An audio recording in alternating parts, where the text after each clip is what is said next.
I want you to imagine a simple scene.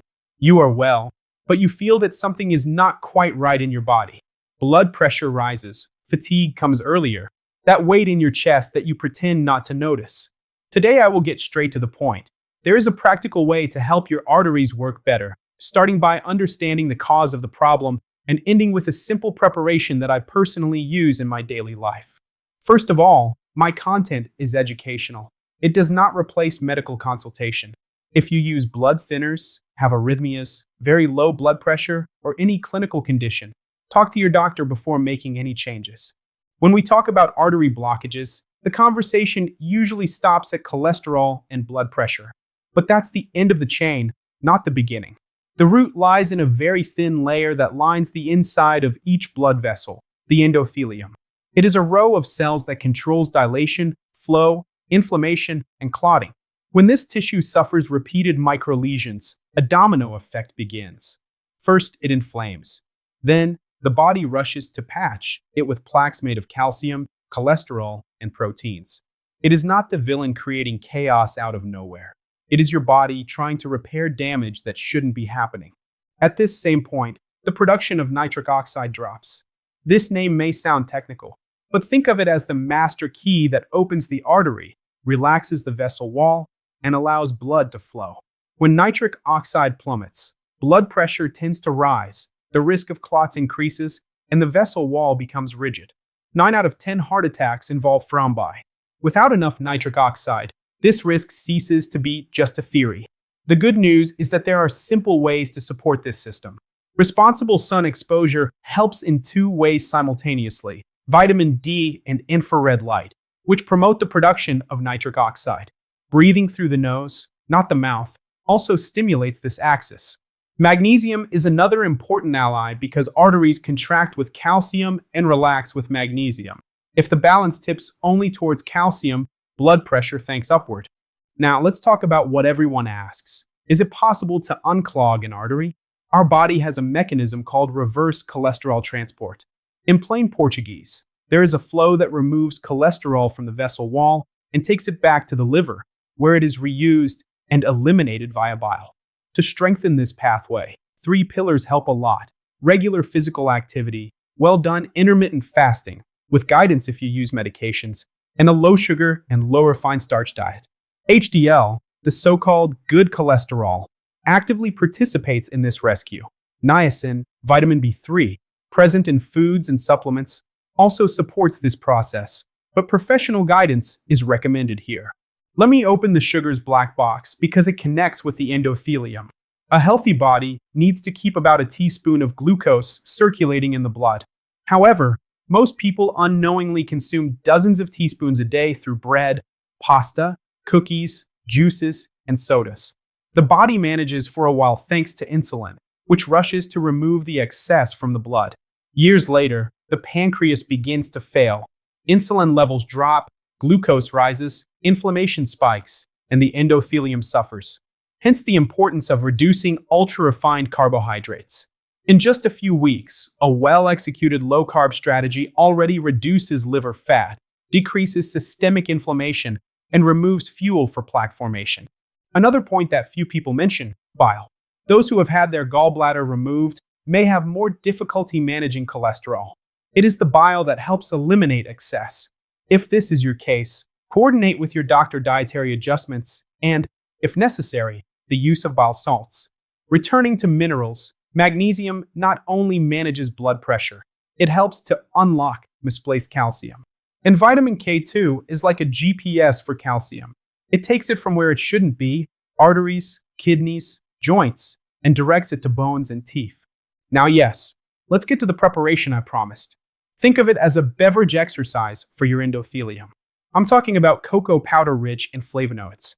It's not sweet chocolate, nor the roasted and alkalized cocoa that has lost much of its beneficial compounds. It's pure cocoa, preferably organic, with a high flavonol content. These polyphenol activate the enzyme that produces nitric oxide.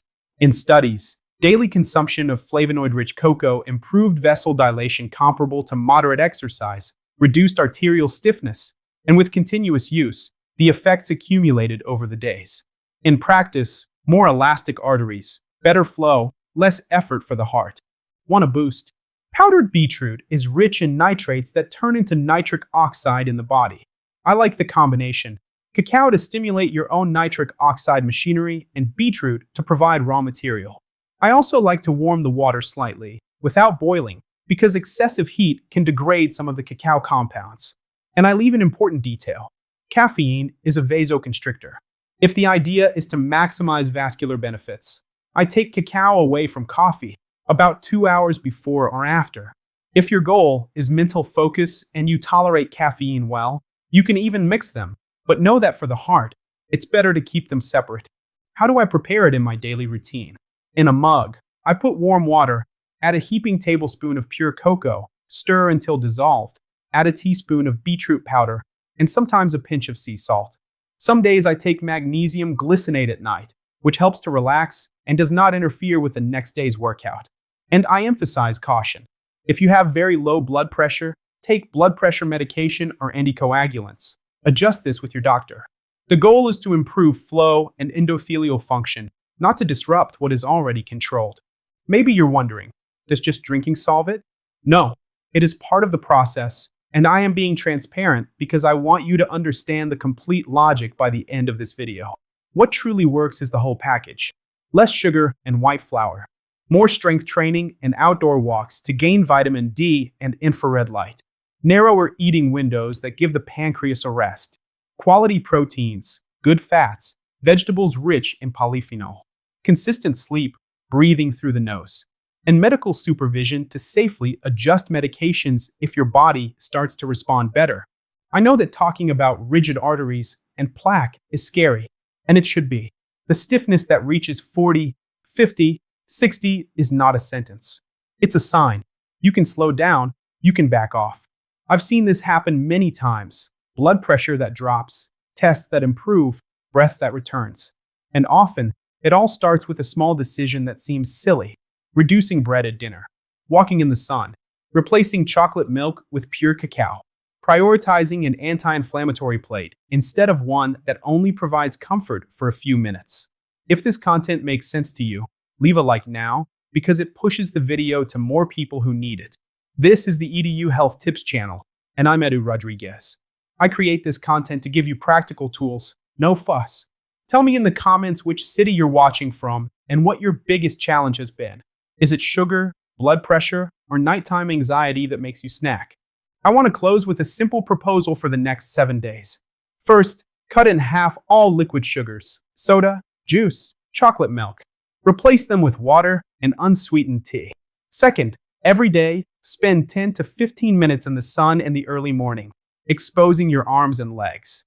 Third, prepare your endothelial cup with cocoa and, if possible, beetroot powder away from coffee. Fourth, include a brief strength workout at home. Squats, wall push-ups, standing up from a chair without using your hands. Fifth, have dinner earlier and go to bed at a similar time every day. In a week, come back here and tell me if you noticed a difference in your breathing, blood pressure, hand swelling, and heartbeat. If you already have tests showing increased arterial stiffness, fatty liver, or very low HDL, share this plan with your doctor. Well-made adjustments and monitoring can transform results. If you've made it this far, it's because you've decided to take care of yourself.